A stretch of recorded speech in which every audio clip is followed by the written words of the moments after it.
નમસ્કાર. સ્ટીવ જોબ્સે કહ્યું છે નોલેજ ઇઝ ધ પાવર, અને આપણા પુરાણોમાં પણ કહ્યું છે વિદ્યાવાન વિજયતે સર્વત્ર. જ્ઞાન એક એવી વસ્તુ છે જે ક્યારેય ચોરાતી નથી. સફળતાની સીડી જ્ઞાન દ્વારા જ પ્રાપ્ત થઈ શકે છે.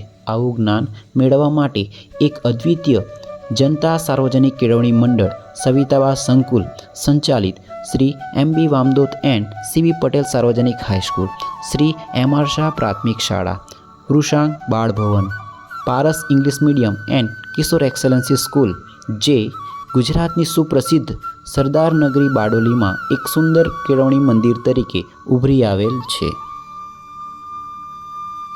કોઈ વૃક્ષની મજબૂતાઈ એના થડ અને મૂળ ઉપરથી આંકી શકાય છે. એ જ રીતે જ્યારે કોઈ સંસ્થા પોતાની સુવર્ણ સફળ ખેડી ચૂકી હોય તો એના અંકુરણના મૂળ સુધી એક નજર તો કરવી જ પડે. તો ચાલો જનતા સાર્વજનિક કેળવણી મંડળની સુહાની સફરના સાક્ષી બનીએ. સરદારબાગ વિસ્તાર અને આજુબાજુના ગામોના માધ્યમિક શાળાના વિદ્યાર્થીઓ અને ખાસ કરીને એઓના વાલીઓ સામે પ્રવેશનો પ્રશ્ન આવીને ઊભો રહ્યો. સમય સાથે આ પ્રશ્ન વિકટ બનવા લાગ્યો. વધતા વિકાસ અને વધતી વસ્તીને લક્ષ્યમાં લેતા આ વિસ્તારની જનતા માટે એક હાઈસ્કૂલ શરૂ કરવા સિવાય બીજો કોઈ વિકલ્પ રહ્યો નહીં. બારડોલી ગામના ગૌરવક્ષમા સામાજિક કાર્યકર અને ગામના સરપંચશ્રી તેમજ શ્રી જનતા સહકારી ઘર મંડળી લિમિટેડના પ્રમુખ અને બારડોલી તાલુકા કોંગ્રેસ સમિતિના મંત્રી શ્રી ભગવતીભાઈ બેચરભાઈ પારેખ તથા ડૉક્ટર જગુભાઈ પટેલે આ પ્રશ્ન પરત્વે ઊંડો રસ લીધો અને એઓ શ્રીની પ્રેરણા અને માર્ગદર્શનથી ઉપરોક્ત પ્રશ્ન ઉકેલવા માટે જનતા સાર્વજનિક કેળવણી મંડળ સ્થપાયું અને સંસ્થાના એઓ શ્રી પ્રાણ બન્યા. સામાજિક કાર્યકર અને સુગર ફેક્ટરીના managing director Shri doctor Dayarambhai Patel, Sardarbag cooperative housing સોસાયટીના પ્રમુખ શ્રી કલ્યાણજીભાઈ પટેલ, યુવાન કાર્યકર શ્રી કૃષ્ણકુમાર બી વસી અને શ્રી જેસી દેસાઈ મંડળની ઇમારતના 4 પાયાઓ બન્યા. ડૉક્ટર જગુભાઈ ભુલાભાઈ પટેલ મંત્રી તરીકે જોડાયેલ એક એવી વ્યક્તિ કે જે 50 વર્ષની દીર્ઘકાલીન સેવા બાદ સંસ્થાના જ નહીં સૌના જગુદાદા બનીને કુટુંબના મોભી તરીકે અંકુરથી વટવૃક્ષ સુધીની આ વિકાસ યાત્રામાં સંસ્થાના સાક્ષી રહ્યા છે. 2018થી વિખૂટા પડ્યા અને જીવનના અનંત સફરે નીકળી ગયેલા જગુદાદાની સંસ્થા અને મંડળને કદી ન પૂરી શકાય તેવી ખોટ પડી. કહેવાય છે ને કે ખાટલે મોટી ખોટ પડી, એ ખોટને ક્યારેય પૂરી ન કરી શકાય. પૂજનીય દાદા માટે એટલું જરૂર કહી શકાય કે મુઠ્ઠી ઊંચેરું વ્યક્તિત્વ હતું એમનું. બેશક એમને વર્ણવાની તાકાત હવે કુદરતમાં નથી. શાળા માટે મકાન તૈયાર ન થાય તો ઝાડની છાયા નીચે પણ વર્ગ ચાલુ કરી શકાય તેવી ઉદાત્ત ભાવના સાથે શાળાનું શિક્ષણ કાર્ય શરૂ કરવા તરફ પ્રયાણ કર્યું. પરંતુ શાળાની પ્રતિષ્ઠા તથા મકાનની જરૂરિયાત જણાતા આ શાળાનો પાયો ડૉક્ટર કલાબેન પટેલના વરદ હસ્તે નંખાયો. શાળાની મંગલાચરણ વિધિ 12 જૂન 1967ના દિને જાણીતા સામાજિક કાર્યકર શ્રી નારણજી લાલભાઈ પટેલના પ્રમુખપદે શ્રી ચુનીલાલ ભીખાભાઈ પટેલના વરદ હસ્તે થઈ હતી. એવા સમયે કેળવણી મંડળને શિક્ષણ માટે સહાયરૂપ થવા માતબર દાન આપી નામ ન લેવાવાળા દાતાઓ પણ હતા, જેમાં સૌભાગચંદ ભાઈચંદ શાહે, જેમણે ખૂબ જ મોટું દાન આપ્યું પરંતુ શાળામાં ક્યાંય પણ નામ ન લીધું. અને એવા જ દાતાશ્રીની સદ્ભાવનાને બિરદાવવા મંડળ દ્વારા આ વિદ્યાભવનનું નામ સૌભાગચંદ ભાઈચંદ શાહ રાખવામાં આવ્યું. હાઈસ્કૂલ શરૂ થાય અને પહેલે જ વર્ષે 231 અને બીજે વર્ષે 457 જેટલા વિદ્યાર્થીઓની સંખ્યા મેળવવાનું સ્થાન બારડોલી પ્રદેશમાં અને કદાચ સુરત જિલ્લામાં પણ આ સંસ્થાના જ ફાળે જાય છે. આ બધી હકીકત સંસ્થાને માટે આનંદ તેમજ ગૌરવરૂપ છે. તારીખ 16/9/1969ના રોજ શાળામાં વર્ગોના અભાવે સ્ટેશન રોડ ઉપર આવેલા નવા બંધાયેલા મકાનમાં ઓછા ભાડાએ શ્રી એમ.આર. શાહ પ્રાથમિક શાળાના નામ સાથે શ્રી નારણજી કાકાના હસ્તે ખુલ્લું મૂકવામાં આવ્યું હતું. ત્યારબાદ 1976માં સરકારની 10+2ની નવી નીતિ મુજબ શિક્ષણની નવી ક્ષિતિજોને આંબવા માટે શ્રી ચુનીભાઈ ભીખાભાઈ પટેલ ગામ બાબેન ઉચ્ચતર માધ્યમિક શાળામાં 86 વિદ્યાર્થીઓ સાથે સામાન્ય પ્રવાહ અને વિજ્ઞાન પ્રવાહ પણ શરૂ કરવાનો પડકાર આ મંડળ દ્વારા ઝીલવામાં આવ્યો હતો. તે સમયે આ શાળાને વિજ્ઞાન પ્રયોગશાળા માટે સમગ્ર રાજ્યમાં પ્રથમ ઇનામ પણ પ્રાપ્ત થયું હતું. સંસ્થામાં વિદ્યાર્થીઓની ઉત્તરોત્તર વધતી જતી સંખ્યા પાછળનું મુખ્ય કારણ જનતાની શિક્ષણ અંગેની ભૂખ હતી.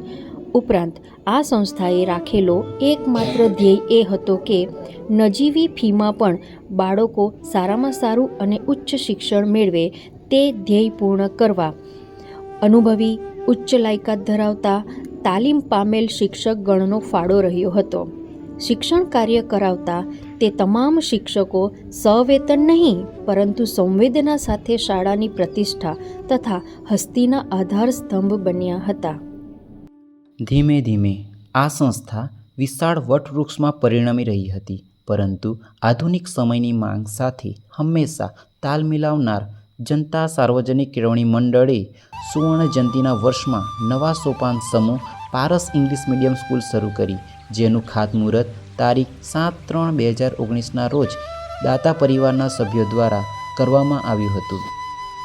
ગૌરવવંતી એક હકીકત એ પણ છે કે સન 1966માં માત્ર એક વર્ષની અંદર સંસ્થાએ પોતાનું મકાન બાંધી સંપૂર્ણ સાધનોથી સજ્જ હાઈસ્કૂલ ચાલુ કરી હતી અને એ જ પ્રમાણે એક વર્ષથી પણ ઓછા સમયમાં ખાતમુહૂર્તથી લઈ સંપૂર્ણ સુવિધાઓથી સજ્જ મંડળનું નવું સાહસ પારસ ઇંગ્લિશ મીડિયમ સ્કૂલનું ઉદ્ઘાટન તથા લોકાર્પણ તારીખ 14/12/2019ના રોજ ગુજરાત રાજ્યના માનનીય કેબિનેટ મંત્રી શ્રી ઈશ્વરભાઈ પરમાર તથા દાતા પરિવારના સભ્યો દ્વારા કરવામાં આવ્યું હતું. જ્યારે કેળવણી મંડળ પ્રગતિના સોપાનો સર કરી રહી હોય ત્યારે દાતાશ્રીઓનો ઋણ સ્વીકાર કરવો જ રહ્યો. બી ગુડ એન્ડ ડુ ગુડ. સંસ્થા પ્રત્યે સદભાવના રાખનાર સેજવાડ નિવાસી નાથુદાદાના જ્યેષ્ઠ પુત્ર સ્વર્ગસ્થ કિશોરભાઈના સ્મરણાર્થે તેમના પરિવાર તરફથી મળેલ વિત્તદાન દ્વારા ઉચ્ચતર માધ્યમિક વિભાગના વિજ્ઞાન પ્રવાહ માટે ભૌતિક વિજ્ઞાન, રસાયણ વિજ્ઞાન, જીવ વિજ્ઞાન તમામ પ્રયોગશાળાઓને અદ્યતન બનાવી તેમનું નવનિર્માણ થયું. તેમજ આ જ વિત્તદાન દ્વારા આર્થિક રીતે નબળા વિદ્યાર્થીઓની શિક્ષણમાં સહાય પણ કરવામાં આવી. એમના આ અમૂલ્ય યોગદાનને બિરદાવવા માટે જનતા સાર્વજનિક કેળવણી મંડળ વિદ્યાસંકુલનું નામ સવિતાબા સંકુલ આપવામાં આવ્યું. કારાસડી નિવાસી હાલ યુએસએ સ્થિત શ્રી પરસોત્તમભાઈ ભુલાભાઈ પટેલ તથા તેમના ધર્મપત્ની શ્રીમતી સવિતાબેન પરસોત્તમભાઈ પટેલ એકવાર શાળાની મુલાકાતે આવ્યા હતા. તે દરમિયાન તેઓને આર્થિક રીતે નબળા તેમજ શૈક્ષણિક ક્ષેત્રે પ્રગતિ કરતા વિદ્યાર્થીઓ માટે કંઈક કરવાની ઉત્કંઠા જાગી હતી. તેમની આ સદભાવનાના ફળ સ્વરૂપે તેમના દ્વારા સંસ્થાને માતબર દાન આપવામાં આવ્યું હતું.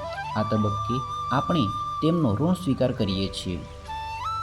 બારડોલી પંથકના ભામાશા તરીકે જાણીતા નાથુદાદા પરિવાર દ્વારા તેમના જ્યેષ્ઠ પુત્ર સ્વર્ગીય કિશોરભાઈ નાથુભાઈ પટેલની પુણ્ય સ્મૃતિમાં અંગ્રેજી માધ્યમના ઉચ્ચ શિક્ષણ માટે માતબર રકમનું દાન આપી અંગ્રેજી માધ્યમની શાળાને પોતાના પુત્રનું નામ કિશોર એક્સલન્સી સ્કૂલનું નામ એનાયત કર્યું હતું. કેળવણી મંડળ દ્વારા બાળભવનની શરૂઆત તો વર્ષ 2018માં જ થઈ ચૂકી હતી, પણ તેમનું નામકરણ શ્રી પરેશભાઈ દિવેચાના વહાલસોયા પુત્ર સ્વર્ગીય વૃષાંગના નામ સાથે જોડી આ બાળભવનનું નામ વૃષાંગ બાળભવન રાખવામાં આવ્યું. અંતમાં આપ સૌના સહકાર વગર આ સંસ્થા હસ્તીમાં જ ન આવી હોત અને જે ગૌરવગાથા વર્ણવી તે શક્ય ન બની હોત. એવા આપ સૌનો ખૂબ ખૂબ આભાર. કાર્યવાહક સમિતિ. કેળવણી મંડળની શરૂઆત એ ખૂબ જ કઠિન કાર્ય હોય છે, જેનું સામાન્ય રીતે વહન કરવું એ ખૂબ જ જવાબદારીભર્યું અને મુશ્કેલીઓથી ભરપૂર હોય છે. એવા સમયમાં સંસ્થાના પ્રહરી તરીકે સુચારુ અને સુગમ વહીવટ કરનાર કાર્યવાહક સમિતિના તમામ સભ્યોને આ તબક્કે બિરદાવવા જ રહ્યા.